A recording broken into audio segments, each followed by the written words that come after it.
Is Alien 3 a misunderstood classic? And has the film finally received the treatment that it so much deserves in the Alien 3 The Legacy Cut unofficial release? That's what we're going to talk about today. So let's get into this one and let's review this.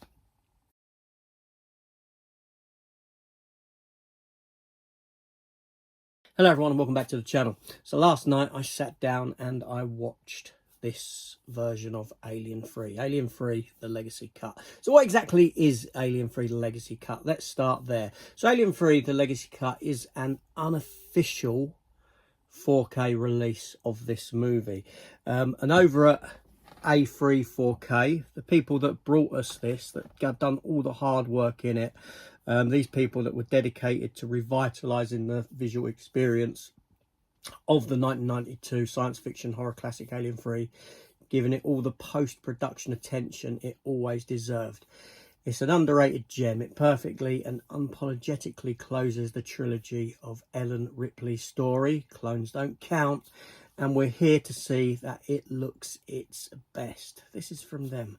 The greatest tragedy of Alien 3 has never been the dark turns the story takes, or even the struggles director David Fincher faced during production, causing him to abandon the picture during editing, but that the film has never been presented in a way that quite does it justice. We have worked for 5 years to painstakingly clean up every visual effect, bringing viewers a stunning 4K experience with a full professional shot-by-shot colour regrade to make every frame bolder and more cinematic, all while preserving the gritty, grainy character of the original film. So that's what we get.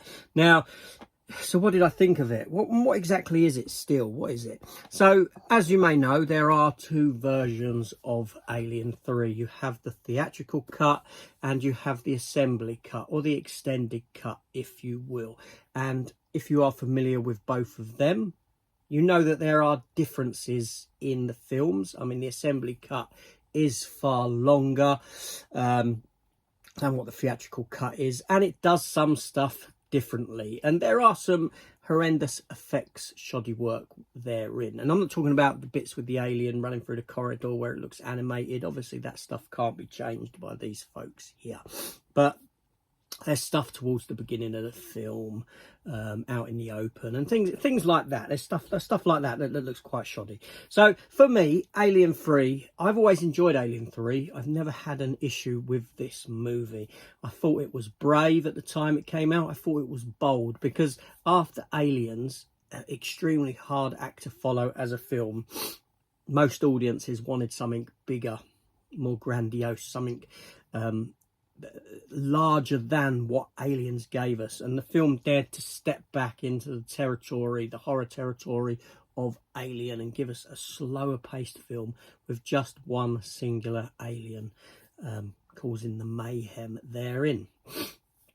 The film does have problems, don't get me wrong. You know, Alien 3 isn't the best in the franchise, but for me it is my third favourite of the franchise after the first two.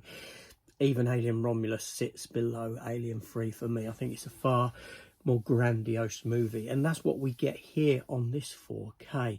So, as I said, reiterating, you had these two versions. You had the theatrical cut, you had the extended cut. Now, in the extended cut, in the theatrical cut, sorry, you have the alien is birthed by the dog. In the extended cut, the alien is birthed out of an ox, out of bovine. The bovine's nowhere to be seen in the theatrical cut, etc., etc., stuff like that. And then you get to the end of the film when Ripley sacrifices herself. In the theatrical cut, you have the alien burst out of the chest and Ripley hold it. In the extended cut, there is no birthing scene for the alien. She just dives into the smelt that's there. This video here, this film here, combines the best of both. So it actually runs 2 minutes longer than the assembly cut of Aliens, but what it does, of Alien 3, and what it does is it takes elements from both. So the bovine are still there, the oxes are still there, but the birthing scene comes from the dog, which makes far more sense in the narrative picture, because the alien runs around like a dog. Yeah, it doesn't run around like a cow. You still have the scene where the bovine is dead and they're pulling it up on the chains, but omitted is the birthing part. You don't get to see that. All right, so it kind of chops and changes from one to the other and all this sort of a thing. And at the end, they now put the birthing scene back in for the character of Ripley. You see the alien come out as she falls into the flames, and the flames look far better. What she falls into looks far better here than what it ever did. But it's more about the transfer here. It's more about what they've done with the transfer. Now, I can honestly say, hand on heart here, that I've never seen Alien 3 looking as good as this. I was blown away by what I sat down and watched. The work here is phenomenal. You know, the hard work that has been put into this has really paid off. Now, this film is never going to get an original release because what's been done here is technically illegal in a sense, in that they've taken a piece of work and they've edited it to their own specifications, so to speak, which you can't do. Under copyright law, you can't do that, but they have. The film is out there now. I'm sure that their website will probably be taken down at some point, but the film is out there in the open. Now, if Fox did give us an Alien 3, Disney Fox did give us a 4K version of Alien 3, I wouldn't touch it. I wouldn't touch it with a barge pole. I would stick with this version here that I have had burnt to disc with a lovely case, and the case is available through these people that made the release as well. Two versions, there's two choices of case. So what we're given here is this lovely piece of work that does look far more cinematic. There's still a level of grain. There's a very minute level of grain on the picture, but it's not detracting. It's not, and the picture doesn't look waxy. There's no waxy feel like what you did get with a lot of these other 4K releases. This here, the work they've done here puts a lot of studio 4Ks to shame that have been released. I've seen a fair few that I've questioned the legitimacy of what they've given us. You know, just being ripped off for a sense. But what they've worked on here is a labour of love for them, and it certainly shows in the final product.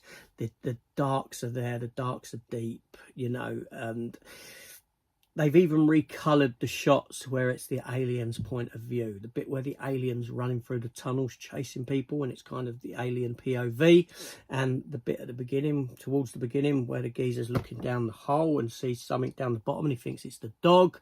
Again, looking up, it's the alien POV, which is all coloured in red to give it a difference, to give it a sort of, that this creature hasn't got eyes, it sees differently, and this is how it's perceiving the world and this sort of a thing. It just adds to the allure of this film. And yeah, so, you know, hats off to them with this one. This is now my go-to version of Alien 3, because neither of the other two were 100% correct, narratively speaking, obviously, with the bovine and stuff like that, like I said. But here we have the best of both worlds put together in one film, gloriously given to us, presented to us.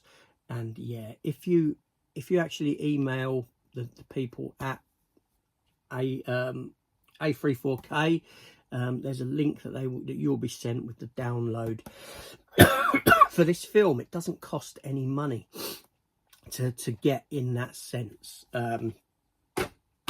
Yeah, it's wonderful. It really is. I was blown away by this. So this is the go-to version of Alien 3 for me moving forward.